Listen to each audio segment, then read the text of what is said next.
Hello friends, what's up. Welcome back to Sherlock 360. പുതിയൊരു വീഡിയോയിലേക്ക് എല്ലാവർക്കും സ്വാഗതം.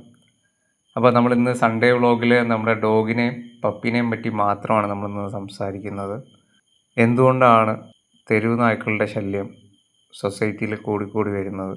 അതിന് കാരണം വീട്ടിൽ വളർത്തുന്ന നായ പ്രസവിച്ച് കഴിഞ്ഞാൽ ഉടനെ അതിൻ്റെ കുട്ടി ഫീമെയിൽ ആണെങ്കിൽ ചിലർ കണ്ണ് തുറക്കുന്നതിന് മുന്നേ കൊണ്ട് കളയും, ചിലർ കണ്ണ് തുറന്നതിന് ശേഷം ഏതെങ്കിലും ആളൊഴിഞ്ഞ പറമ്പിലോ ചാക്കിൽ കെട്ടിയോ അങ്ങനെയൊക്കെ കൊണ്ട് ഒരുപാട് സ്ഥലങ്ങളിൽ കളയുന്നതും അത് ഓരോരുത്തരെ എടുത്തിട്ട് അഡോപ്റ്റ് ചെയ്ത് വളർത്തുന്നതുമൊക്കെ നമ്മൾ സോഷ്യൽ മീഡിയസിലൊക്കെ കാണാറുണ്ട്.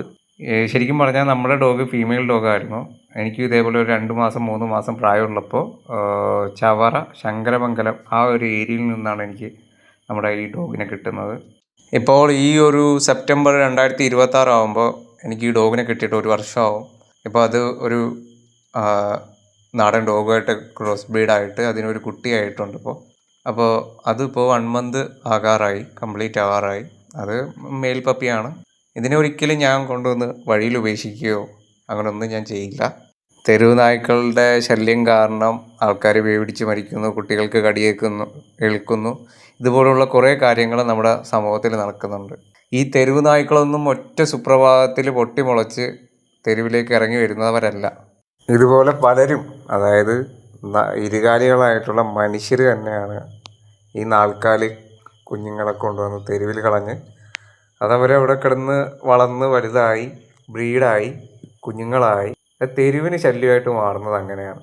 ഇതൊക്കെ എല്ലാവർക്കും അറിയുന്ന കാര്യങ്ങൾ തന്നെയാണ്. പിന്നെ എന്തുകൊണ്ട് ഇതിനെപ്പറ്റി സംസാരിക്കുന്നു എന്നുള്ളതാണ് അടുത്ത പോയിന്റ്. കഴിഞ്ഞ വർഷം സെപ്റ്റംബർ മാസത്തിൽ ഈ ഡോഗിനെ കൊണ്ടു കളഞ്ഞവർ, അത് ആരോ ആയിക്കോട്ടെ, ആണായിക്കോട്ടെ പെണ്ണായിക്കോട്ടെ, ആരോ ആയിക്കോട്ടെ, എന്ത് തന്നെ ആയാലും അന്ന് ഒരുപാട് തെറി ഞാൻ മനസ്സിൽ വിളിച്ചിട്ടുണ്ടായിരുന്നു. കാരണം ഇത്രയും കുഞ്ഞു പ്രായത്തിൽ ഈ ഡോഗിനെയൊക്കെ കൊണ്ടുവന്ന് വഴിയിൽ ഉപേക്ഷിച്ച് അതവിടെ കിടന്ന് ചത്തുപോകുന്നൊരവസ്ഥ നമുക്കും ചിന്തിക്കാവുന്ന കാര്യമുള്ളൂ. പക്ഷേ ഇങ്ങനൊരു ഡോഗിനെ എനിക്ക് കിട്ടിയപ്പോൾ മുതലാണ് ശരിക്കും പറഞ്ഞാൽ അതിൻ്റെ ഒരു കെയറും സ്നേഹമൊക്കെ നമ്മൾ തിരിച്ചറിയുന്നത്. മനുഷ്യരെക്കാളും എന്തുകൊണ്ടും ഒരുപാട് മുകളിലാണ് നായ്ക്കൾ. അവിടെ നമ്മൾ കൊടുക്കുന്ന സ്നേഹം 100 ഇരട്ടിയായിട്ട് നമുക്ക് തിരിച്ചു തരും. അത് ഞാൻ മനസ്സിലാക്കിയത് നമ്മുടെ എലീസയിലൂടെ തന്നെയാണ്. പിന്നെ പലരും ലക്ഷങ്ങൾ മുടക്കി ഹൈബ്രിഡ് ഡോഗ്സിനെയൊക്കെ വാങ്ങി ഡോഗ് ഷോ ഒക്കെ നടത്തുന്നുണ്ടാവാം. പക്ഷേ അതിൻ്റെയൊക്കെ മുന്നിൽ എൻ്റെ ഡോഗ് എനിക്ക് തെരുവിലെ മാണിക്യം തന്നെയാണ്. അപ്പോൾ പുതിയൊരു വീഡിയോ ആയിട്ട് നമുക്ക് വീണ്ടും കാണാം.